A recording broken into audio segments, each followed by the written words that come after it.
السلام عليكم ورحمة الله وبركاته. النهارده هنعمل مع بعض البط. هنعمله بطريقة حلوة قوي. هنعمله في الفرن ونحشيه رز.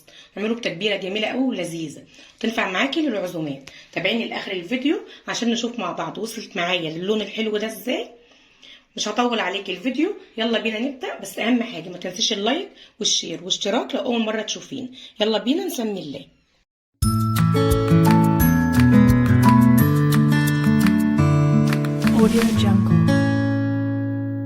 دلوقتي كده معايا البطه اهي، بحطها معايا كده في حله، احط عليها شويه ميه وشويه دقيق كده حلوين عشان نغسلها الاول، ننضفها كده اهو. شويه دقيق حلوين كده عشان يدعكها بيهم، وشويه ملح طبعا عشان الزفاره. ومعايا طبعا ليمونيه اهي، عصير الليمونيه كلها اهي زي ما انتم شايفينها كده. واسيب كمان الليمونيه كده في قلب الميه وادعكها بقى برده كده بايديا جامد. ده احسن طريقه لغسيل البطه، وفي نفس الوقت عشان الزفاره برده بتاعتها.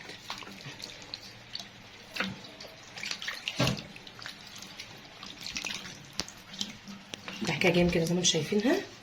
اقل حاجه بقى كده في النقع بسيبها منقوعه كده معايا ساعه، وبعد كده نبدا بقى نشتغل فيها. دي البطايه اهيت معايا كده خلاص، بعد ما نضفناها كده ونقعناها في المحلول الملحي بتاعنا كده خلاص خلصت اهو. ناشفه ازاي وجميله ازاي معانا، عامله ازاي. يلا كده نعمل حاجتها بقى. معايا بصلايه كده مبشوره، احط عليها معلقه كده فلفل اسمر اهو، ومعايا شويه ملح، شويه كده من الملح، ودي بهارات من بتاعه الفراخ كده اهي. دي كده بهارات معانا اللي هي السبع بهارات اهي. كمان بجيب معايا كمان ليمونيه واعصرها كده اهي.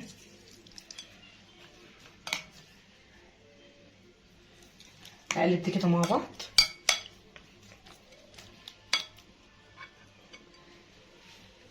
بصلايه معايا بقى كده هاخدها كده زي ما انتم شايفين كده، ادعك بها البطايه كده معايا طبعا بايديا اهو. ادعكها جامد ومن جوه خالص كده اهو. لازم ادعكها جامد عشان تشرب كلها كده من التتبيله بتاعه البصل.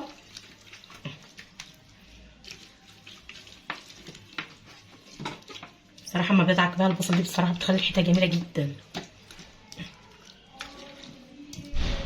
بسيبها بقى كده شويه كده. تعالوا يلا نعمل مع بعض كده الرز. معانا حله كده على البوتاجاز اهو، نحط فيها شويه زيت حلوين كده ومعلقه سمنه. دي برضو معايا بصلايه كده مبشوره، بصلايه كبيره بقى مبشوره.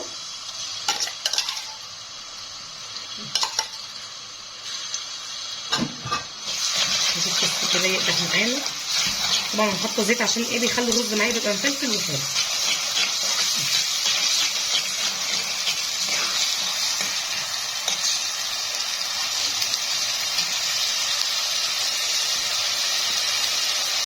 بصلايه كده اهيت معايا بتتشوح. ده بقى طبعا الكبد والقوانص اهيت بتاعه البطه اللي مسكتها وقطعتها حتت صغيره. يبقى كده انزل كده بيها تاخد برده كده تشويحه معايا. وهي بتتشوح بقى كده نحط عليها البهارات.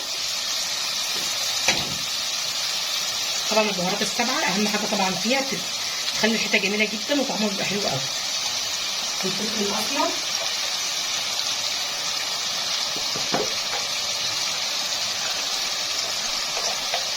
معلقه حلوه كده معايا فلفل اسمر برده، خلي طعم الرز جميل قوي معانا. معلقه بابريكا برده.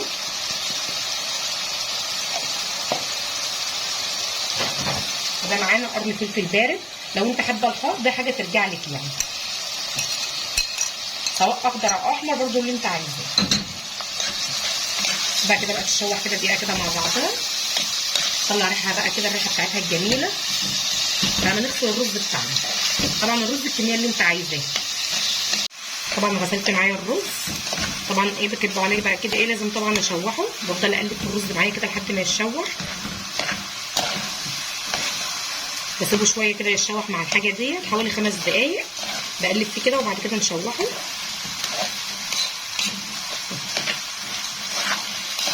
بقعد معايا حوالي 5 دقايق كده في التشويح. طبعا بعد ما حمرنا الرز بتاعنا اهو سيبنا طبعا 5 دقايق على البوتاجاز. حطينا بقى كده الميه بتاعتنا اللي هو القعده بتاع الرز. طبعا زمان مورياكم قبل كده برده بتبقى لغايه العقله كده، قعده عادي خالص، مش هنقلل فيه الميه ولا اي حاجه. طبعا الملح اللي انت عايزاه، مجرد ما بيغلي معانا بنهدي عليه البوتاجاز، ويا دوبك هو 3/4 تسويه كده، هناخد منه شويه كده ونشوفه مع بعض. شايفين كده اهو، هو كده 3/4 تسويه. هاخد بقى كده منه شويه حلوين، شويه حلوين كده، ما بطفيش عليه على قد بس حشو البطايه، وارجع الحله تاني زي ما هي واغطي عليها واسيبها تكمل تسويه معايا البطايه اهي بتاعتنا، والحشو طبعا اللي احنا طلعناه. هبدا بقى كده احشيه كده معايا كده من جوه. طبعا هو المفروض يبرد، بس انا بقى مستعجله فايه حطيته على طول، بس سبته طبعا دقيقه، بس هي برده ما بردش قوي. بحشي كده من البطايه على قد ما اقدر كده من جوه بطنها كده لحد الزور هنا كده، زي ما انتم شايفين كده. بعمليها على قد ما اقدر. وطبعا المفروض تزقي بايدك، بس هو سخن.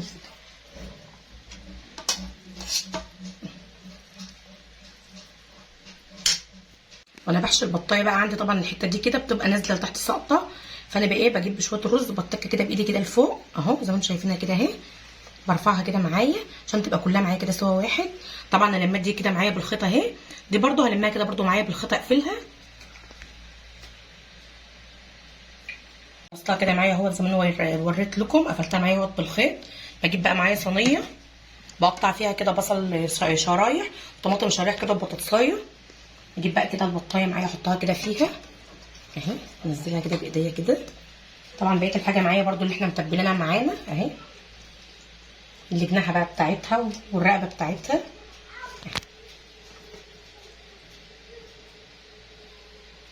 انزل بقى كده بقيه الحاجه بتاعتي معايا اهي برده، الطابل اللي كنا حاشين بيها اهي.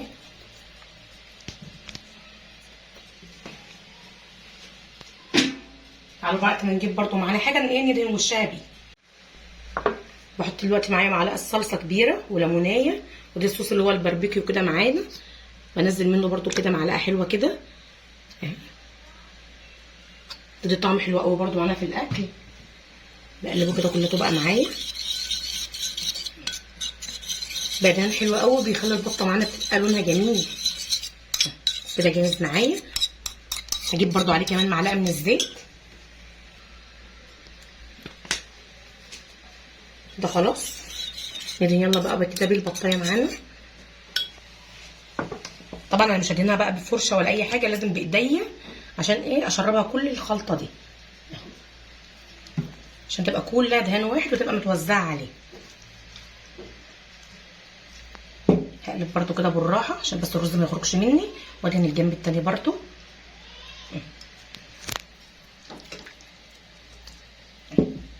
رجعها برده بالراحه عشان الرز معايا ما يتفكش مني.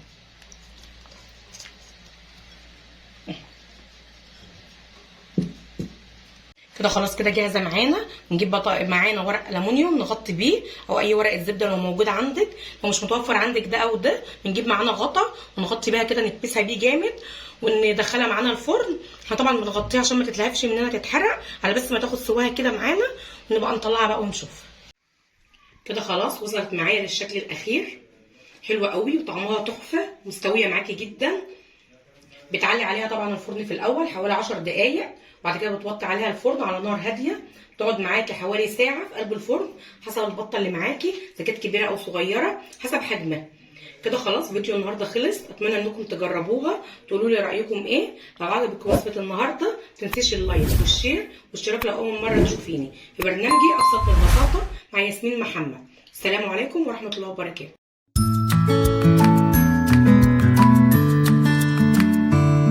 Audio Jungle.